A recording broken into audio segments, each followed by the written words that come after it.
그런데 그 토지의 최초에 설정된 저당권일자랑 건물의 최초에 설정된 저당권일자가 서로 다르다라고 하면은 토지와 건물의 말소기준 권리 설정일자가 서로 다르다는 거죠. 근데 이 사이에 임차인이 들어왔을 때는 과연 그 임차인에 대한 권리관계를 어떻게 분석해야 되는가?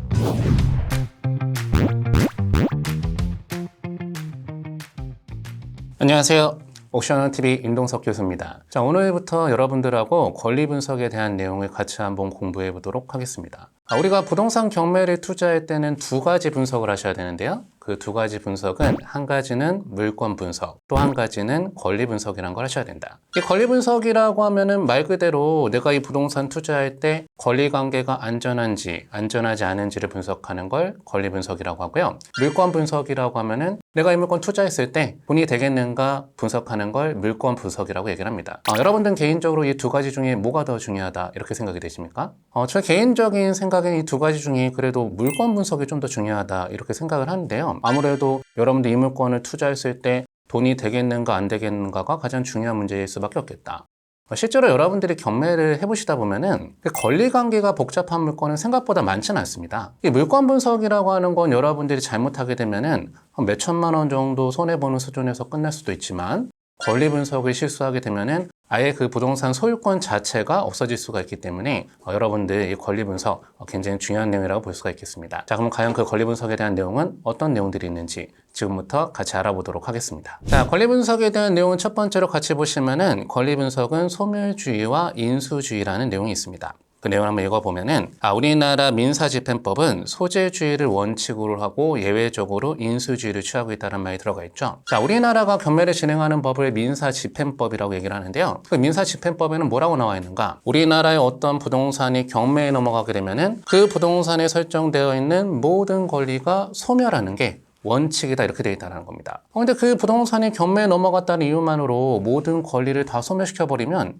좀 억울한 사람이 나타날 수가 있겠다. 어떤 사람은 권리를 일찍 설정했을 수도 있고 어떤 사람은 권리를 늦게 설정했을 수도 있는데 일괄적으로 다 소멸시켜버리면 억울한 사람이 나타날 수가 있겠다. 그래서 법에서 우리가 말소의 기준이 될 수가 있는 말소 기준 권리라는 걸 정해줄 테니까 그거보다 먼저 들어온 권리는 살려주고 그거보다 늦게 들어온 권리는 다 소멸시킬 거라고 하는 말소 기준 권리라는 걸 만들어줬다라는 거죠. 그렇기 때문에 권리 분석 파트에서 가장 중요한 거는 그 말소 기준 권리의 이해가 가장 중요한 내용이 될 수밖에 없겠습니다. 자, 그럼 그 말소 기준 권리에 대한 내용을 같이 한번 살펴보시면 이 말소 기준 권리가 될 수 있는 권리는 크게 봤을 때 네 가지가 있다. 첫 번째로 가압류, 압류, 두 번째 근저당, 저당, 세 번째 담보가 등기, 네 번째는 경매 기입 등기. 이러한 권리들이 바로 말소 기준 권리가 될 수 있는 권리들이고 이 권리들 중에서 등기부상 설정일자가 가장 빠른 권리가 바로 말소 기준 권리가 된다. 저번 시간에 제가 너무 중요하다고 말씀드리면서 설명 많이 드렸었죠. 만약에 이런 말소 기준 권리보다 먼저 들어온 권리가 있다라고 하면은 그런 권리는 선순위라고 얘기를 하고요. 그런 권리는 나찰자한테 인수가 되고 만약에 그런 말소 기준 권리보다 늦게 들어온 권리가 있다라고 하면은 그런 권리는 후순위라고 얘기하고요. 그런 권리는 전부 다 매각으로 소멸하게 된다. 그렇기 때문에 여러분들은 권리 분석을 하실 때 그 말소 기준 권리보다 먼저 들어온 권리만 없다라고 하면은 그 권리 관계는 안전하다 이렇게 말씀을 드릴 수가 있다라는 거죠. 자, 그러면 이제 인수되는 권리들은 대표적으로 어떤 권리들이 있는가 지금부터 같이 한번 살펴보도록 하겠습니다. 자, 인수되는 권리를 같이 보시면은 첫 번째 유치권이라는 권리가 나오고요. 두 번째는 예고 등기라는 권리가 나옵니다. 세 번째를 같이 보시니까 말소 기준 권리보다 우선하여 설정된 용익물권 이렇게 나와 있죠. 용익물권이라고 하면은 그 부동산을 사용 수익할 수 있는 권리를 용익물권이라고 얘기를 합니다. 대표적으로 전세권, 지상권, 지역권이라는 권리가 있죠. 자, 그 다음 네 번째로는 말소 기준 권리보다 우선하여 등기된 가처분이나 가등기나 환매등기 같은 경우 다섯 번째로 한번 봐보시면은 말소 기준 권리보다 우선하여 대항력을 취득한 임차인들 같은 경우는 나찰자한테 인수되는 권리다. 그런데 이 표를 한번 봐보시면은 3번하고 4번하고 5번의 공통적인 내용은 말소 기준 권리보다 우선하여라는 말이 들어가 있죠. 당연히 말소 기준 권리보다 그 권리가 먼저 들어왔다라고 하면은 그런 권리들은 인수되는 권리일 수밖에 없겠죠. 그런데 동그라미 1번하고 2번에 나와 있는 유치권하고 예고 등기를 한번 같이 보시면은 앞에 말소 기준 권리보다 우선하여라는 말이 들어가 있진 않죠. 이 말을 갖다가 제가 해석해서 말씀드리면은 저 두 가지 권리는 그 말소 기준 권리와 상관없이 언제나 낙찰자한테 인수되는 권리다. 이렇게 말씀드릴 수가 있다라는 겁니다. 그래서 그 내용을 같이 한번 살펴보시면 여기 파란 색깔 글씨가 나와 있죠. 특히 유치권과 예고 등기는 말소 기준 권리와 관계없이 매수인한테 무조건 인수되는 권리다. 반드시 기억해 주시면 좋을 것 같습니다. 여기서 이제 추가적으로 법정지상권이나 분묘기지권, 건물 가처분 이런 권리들도 있습니다.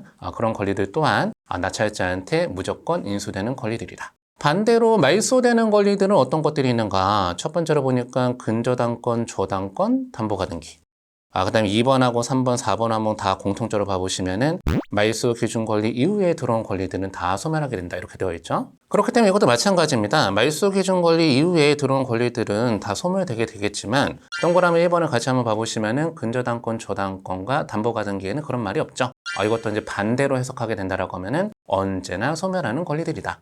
그렇기 때문에 여러분들한테 뭐 담보가등기가 인수된다? 이런 개념은 없다라는 거죠. 자, 그러면 지금부터는 각 권리들마다의 권리 분석을 상세하게 한번 같이 알아보도록 하겠습니다. 그 첫 번째에 대한 내용으로 어떤 걸 배워보실 거냐면은 저당권에 대한 권리 분석을 같이 한번 배워보도록 하겠습니다. 그런데 이 화면에 나와 있는 것처럼 가로 1번에 뭐라고 나와 있죠? 저당권은 무조건 말소 이렇게 되어 있죠. 그렇기 때문에 이 저당권이라고 하는 거는 권리 분석하실 때 언제나 말소되는 권리이기 때문에 여러분들이 별도로 공부하실 필요는 없는 권리라는 겁니다. 근데 이 저당권 파트에서 여러분들이 한 가지 공부를 하셔야 되는 내용이 있다라고 하면은 그건 바로 뭐냐? 가로 2번 한번 봐보면은 건물 최초 저당권 설정일자와 토지의 최초 저당권 설정일자가 서로 다른 경우에는 어떻게 권리 분석을 해야 되는가? 우리나라만 유독 주택물권이 있을 때 토지 등기부가 따로 있고 건물 등기부가 따로 있는 나라가 우리나라입니다. 우리나라만 이렇게 돼 있거든요.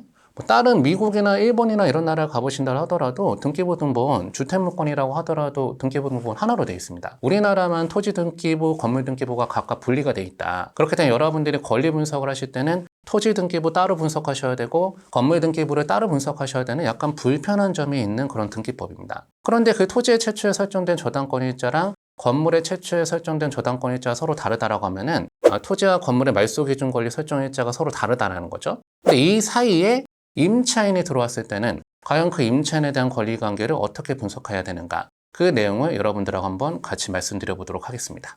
사례를 같이 보시면 사건 번호는 2015 타경 8735번 사건입니다. 소재지는 서울특별시 중랑구 면목동에 위치하고 있는 다가구 원룸이 경매물건 나왔던 사례인데요. 자, 이 사건에선 여러분들하고 뭐를 한번 살펴볼 거냐. 일단 건물 등기부 등본을 한번 봐볼게요. 건물 등기부 등본상 최초에 설정된 근저당권 설정일자는 2014년 12월 3일입니다. 이게 바로 건물의 말소 기준 권리겠죠. 그 다음에 토지의 최초에 설정된 근저당권 설정일자를 찾아보니까 2012년 5월 30일 날 설정됐죠. 이게 바로 토지의 말소 기준 권리가 되겠죠. 임차인들은 건물의 임차인들이죠. 건물 임차인들에 대한 권리 분석은 건물 등기부 등본만 보고 여러분들 대항력 여부를 판단하시면 되는 겁니다. 토지에 설정된 말소 기준 권리 일자는 그 기준점이 되지 못한다는 거 여러분들 반드시 기억하셔야 되는 내용 중에 하나입니다. 그렇기 때문에 내용 한번 봐보면은 여기 주거용 402호에 들어와 있는 한모 씨라고 하는 임차인분 계시죠? 그분의 전입신고 일자를 보니까 2014년 10월 23일 날 들어왔습니다. 그럼 이분이 대항력을 취득하게 되는 시점은 2014년 10월 24일 오전 0시 이렇게 되겠죠. 그러면 아까 전에 토지의 말소 기준 권리 설정일자 기준으로 보면은 이 사람 대항력이 없거든요. 건물의 말소 기준 권리 설정일자를 본다라고 하면은 이분 대항력 있습니까? 없습니까? 대항력이 있죠. 이 사람 대항력이 있다라고 봐야 되는 거냐? 없다라고 봐야 되는 거냐? 바로 대항력이 있다라고 보는 겁니다. 건물 임차인들은 건물 등기부 등본을 보고 권리 분석하셔야 된다는 거 반드시 기억하시면 좋은 내용 중에 하나입니다.